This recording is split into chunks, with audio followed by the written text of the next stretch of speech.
Okay, in this section of Book 4, this is the very end, which inevitably leads to Dido's suicide, lines 659 all the way to 705. So let's go ahead and get started. It says, she spoke, dico dicere dixi dictus, and dixit, of course, is perfect tense, with a perfect stem with a perfect ending, and having been impressed, premo premere pressi pressus, and this is your accusative of the body part. It is the word for mouth or face, os, oris. It is neuter, and that's why the accusative looks exactly like the nominative. So, having been impressed with respect to her face in the couch, torus tori, she says, quote, Moremur, if I see alangi, future will be, we will die. This is, of course, from the deponent verb, mori or, mori, so it's a third I-O, short E-R turns to an I, and then, of course, more tuus sum. So, nevertheless, so we will die unavenged. This is, of course, the perfect passive looking participle from olkiskor, olkiski, oltusum, to avenge. So, of course, in ultai is unavenged, but let us die. A subjunctive as your main verb is let the subject verb, she said. Thus, in such a way, it helps to go under the shadows. Let, again, with our subjunctive of hario harire, a fourth conjugation, we fear a giant liar, and your subject here is the crudelis Dardanus. Let the cruel Dardanian one drink in hunc ignem, this fire, with his ablative eyes from the deep. In other words, let him see what he has done on this pile of wood, this pyre that they have made, that Anna thinks her sister is going to be made such that they can then burn all of his stuff, but Dido is planning it to be her funeral pyre.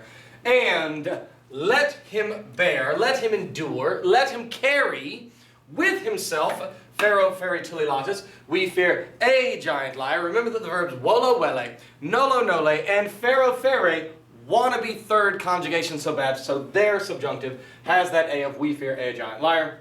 The omens, not the omnia, but the omina. The omens of our death. She had spoken. Look at the difference between the perfect, she spoke, and the pluperfect, she had spoken. Atque, and they, the comates. That's our subject in the next line, line 664. From, of course, the nominative comes, genitive comatis, and so therefore the, of course, nominative plural, comates. The companions spot that one. These are her handmaids, her, of course, attendants, if you would like, her ladies-in-waiting, Dido being the queen. They spot that one, having collapsed, not having been, because it is from a deponent verb, labor, labi, lapsus sum. In between the middle such things, by, with, because of, from, in, on the iron, the sword. She falls upon the sword, letting the sword be here placed under her breast, and then falling upon it with all of her weight. Thus, that is the Roman way normal of commission of suicide. So, and they also spot, so that's your first direct object of what they spot, and they spot the sword, spumantium, foaming, spumo spumare, with gore, cruore, and the third direct object they spot her hands, sparsos, having been splattered. It has the blood all over it. A shout goes. It is from, of course, Aeneid, or not Aeneid, I'm so sorry, eo ire eetus, and it would, of course, conjugate in the present tense of eo is it, I go, you go, he goes. A shout goes ad alta atria, to the high atria, that being these rooms of the palace. And fama, that is rumor personified. You can tell because it is capitalized. Rages like a bacchante through the city, having been struck, having been concussed. And so, they, the houses, the tecta. Remember, this is from the verb tego, tegere, texi tectus. And we substantize it, thus the word tectum, tecti becomes a thing having been covered. A house. And this is, of course, the neuter plural. The houses bellow, they fremunt, with lamentation, que, and with groaning, and with feminine ululation. Ululation being, of course, the yelling and the screaming and the howling that would occur in a situation like this. And the ether, the air itself, the ether resonates. It resounds with great wailings, plangoribus, with great beatings. Non aliter, not otherwise. And aliter is going to be showing a comparison, which is why quam immediately following it is going to translate as them.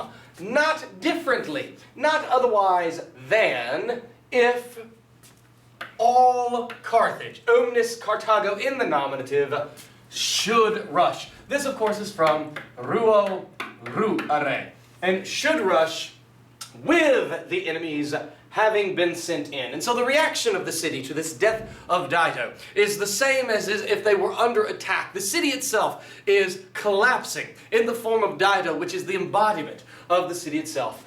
And not only, not differently than if all of Troy or ancient Tyre should rush with the enemies having been sent in, and the raging flames, they, walwantor, are rolled, wowere, and again it is subjunctive in the exact same way that ruat is, should roll, should be rolled through, and this is another anastrophe, as it's taking as its object, culmina, through the peaks of men and through the peaks of gods. So in other words, we have here the idea that Carthage is at its pinnacle, at its culmination, but yet it is as though upon her death that the city has been besieged, invaded, destroyed, exactly like Troy was. And so it is as though Carthage, through the death of Dido, is undergoing the same sort of wrenching, tragic destruction that Aeneas has experienced from Troy itself. Audiit. Now really this is audiwit with a V. It is, of course, a syncopated form. And our subject here is the sister. So, the sister heard it. She, ex animis, out of her mind, que, and terrified, both ex animis and exterita, modify soror, out of her mind and terrified with a timid, with a trepidatious course. She doesn't want to go in and see. She doesn't want to obviously march right in there. She's kind of going slowly. She's halting. She, befouling, mutilating her faces, ora, with fingernails, unguibus, and mutilating her chests with fists. She's beating upon herself. This is a part of their culture that, for example, in funeral processions in ancient Rome, they would actually have mourners that sometimes they would hire, and their job was to scratch their face until it bled, pull out their hair, and in general, wail and act as though a actual physical manifestation of the pain and tragedy of losing a loved one. And that's exactly how she's acting here. The sister, out of her mind, and terrified with a trepidatious course, mutilating her faces with her fingernails, and her chest with her fist, she heard it. And she ruits, she rushes. Look at the non-subjunctive indicative of ruit versus the subjunctive ruat. She rushes through the middles. Everybody would probably be gathering around. She's probably pushing him out of the way. Let me through, and she calls the one dying, mori or moriri. We are substantizing it.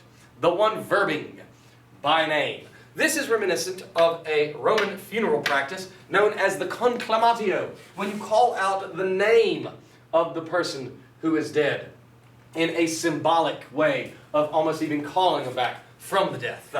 She then says, she shouts the one dying by name. This was that sister. So in other words, she's pointing probably at the funeral pyre, because she thought that pile of wood that they were building was to burn Aeneas' stuff.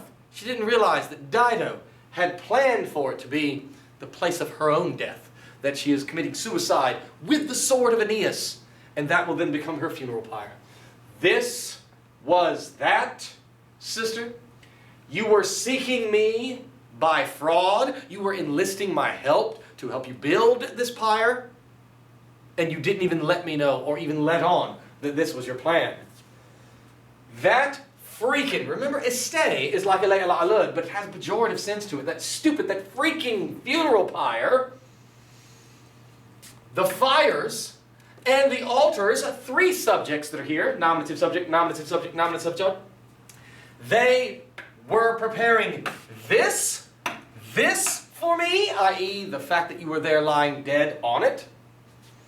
Having been deserted, what should I complain about first? Querar is, remember, from that verb, queror, query, questus sum. And remember, short ERE of the third conjugation for a deponent verb is going to turn into a short or a long I. That's it. And so this is a third conjugation. We fear a giant liar. So what should I complain about? First, I, having been deserted. She's indicating I have a long list of things that you have done me wrong by, in tricking me, in assisting in your suicide. Now, question mark. Dying. You, the subject. Dying, nominative, modifying it. You have laid low. You have killed your companion sister. She tells the Dido that by killing yourself, you have also killed me. And then by extension, we will find out you have killed your own city. A subjunctive. You should have called me eadem ad fatem, to the same fates. You should have let me know. I would have done the same. I cannot bear to live without you. Nobody in Carthage can that. And idem dolor, that same grief, and the same hour, again, it's a subjunctive pluperfect, should have brought both of us with the iron.